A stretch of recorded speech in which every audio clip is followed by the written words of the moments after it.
এখন আমার নামে বলা হচ্ছে 10 বছর ছিল। আমি বছর দিয়ে প্রশ্নই ওঠে না। আমি 10 বছর দিয়ে কি করবোটা কি? আমি 10 বছর দিয়ে, আমি তো বলছি আমি এই কাজের জন্য নই। নমস্কার, আমি কৃষ্ণপদ অধিকারী। আমার ছোট্ট একটা ইউটিউব চ্যানেল আছে, চ্যানেলের নাম don't care, Facebook page Krishna Krishna. क्या देखना पड़ रहा है? अच्छा है मैं अंधा हूँ।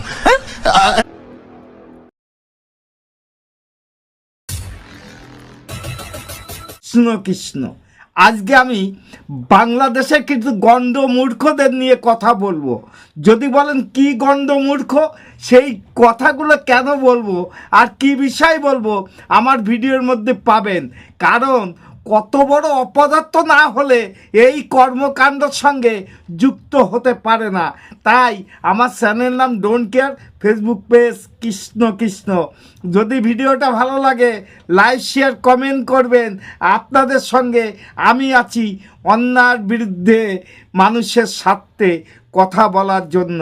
এই সমস্ত অপদার্থরা এখন যে সমস্ত লীলা কীর্তন করে বেড়াচ্ছে, যে সমস্ত কণ্ড কারখানা করে বেড়াচ্ছে, সেখানে দাঁড়িয়ে আমার একটা প্রশ্ন আছে।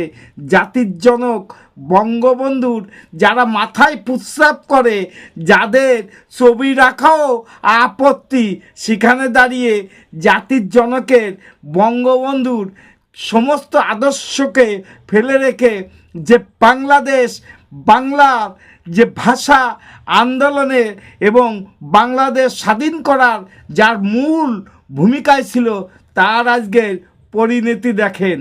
তারপরে আসছি আপনাদের কাছে।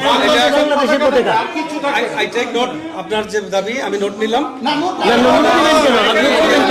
ভাই নোট হবে না ভাই, ছবি সবাই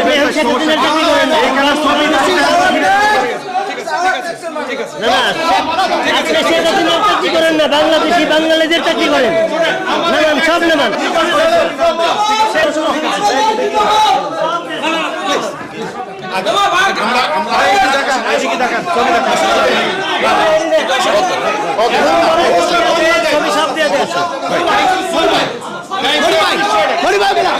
মনির ভাই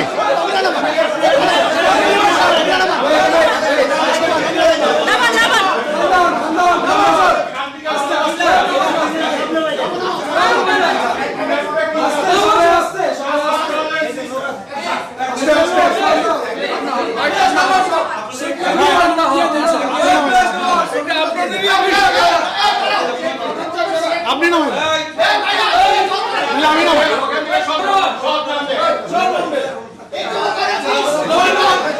এগুলো নামিয়ে ফেলুন, এগুলো নামিয়ে ফেলুন, এগুলো নামিয়ে ফেলুন। ছবি নামাইতে কি সমস্যা? ছবি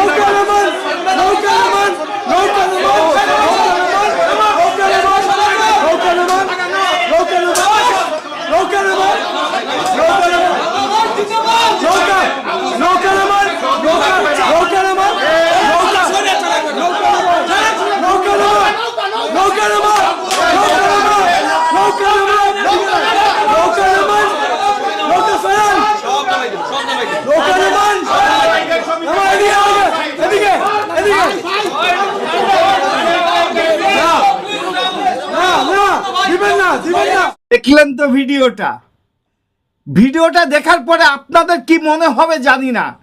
আমার মনে হয় কোন জল্লাদের শাসন চলছে বাংলাদেশে। কারণ তা যদি না হতো, এত বড় আপত্তিজনক কথাবার্তা উনরা কেন বলছে? কারণ ওখানে দাঁড়িয়ে যে রাজত্ব করছেন, যে রাজ্য চালাচ্ছে যেভাবে, এই ভাবটা একটু পরিবর্তন করতে হবে। তা না হলে আগামী দিনে বাংলাদেশের যে জনগণ, শুধু সনাতনী বলে কথা নয়, যে বাংলাদেশের জনগণ বড় বিপদের মধ্যে পড়ে যেতে পারে। যারা পাকিস্তানেও পড়েছে, দেখতে পেরেছেন পাকিস্তানে এখন আরব কান্ট্রিতে ভিক্ষা করতে যাচ্ছে, তার জ্বলন্ত প্রমাণ সোশ্যাল মিডিয়ায় ঘুরে বেড়াচ্ছে। আপনারাও জেনে রাখুন যে আমরা কোনোদিন ভারতবর্ষ যারা আছি তারা কোনোদিন বাংলাদেশের পরে অন্যায় অত্যাচার হোক এবং আমরা চোখ তুলে কথা বলি না। কারণ আমাদের প্রতিবেশী রাজ্য এবং প্রতিবেশী রাষ্ট্র বলে আমাদের মধ্যে একটা মানবতা আছে, সেই মানবতা ক্ষুণ্ণ হয়ে যাচ্ছে। এই সমস্ত অপদার্থদের আগামী দিনে কোনো সাজা দেবেন কি না জানি না। দেখুন ভিডিওটা। শাড়ি ধুয়ে পালাইছে। এই যে শাড়ি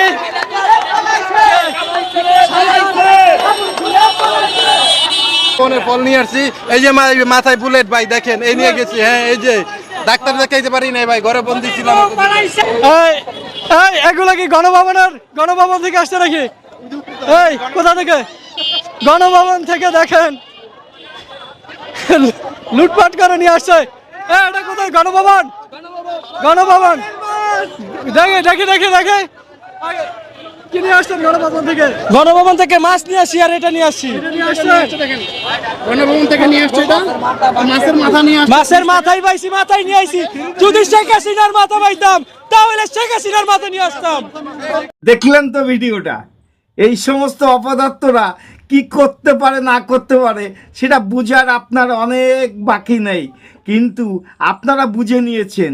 সেখানে দাঁড়িয়ে কি কথা এরা বলছে, আর কত বড় অসভ্য না হলে এইভাবে একটা প্রধানমন্ত্রীর বস্ত্র নিয়ে রাস্তায় বিভিন্ন রকমভাবে যে প্রতিবাদ করছে, যে গালাগালি খিস্তিকামারিগুলো করছে, এটাকে আপনারা কি ভালো চোখে দেখবেন কি দেখবেন না সেটা আগামী দিনে বলে দেবে।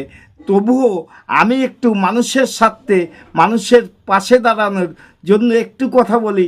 এই সমস্ত অসভ্যতা মনে হয় বন্ধ হওয়া উচিত বাংলাদেশে, তা না হলে আপনাদের নিজের সভ্যতা নিজের হারিয়ে যাবেন। এই সমস্ত অসভ্যতা করবেন না, আগামী দিনে ভালো থাকবেন আপনারা। যাই হোক, আমার ছোট্ট একটা ইউটিউব চ্যানেল আছে, চ্যানেল নাম don't care, Facebook page Krishna Krishna. যদি ভিডিওটা ভালো লাগে লাইক শেয়ার কমেন্ট করবেন। আগামী দিনে নতুন ভিডিও আনার জন্য একটু আশীর্বাদ করবেন। নমস্কার, টাটা। Madam, wait, sorry.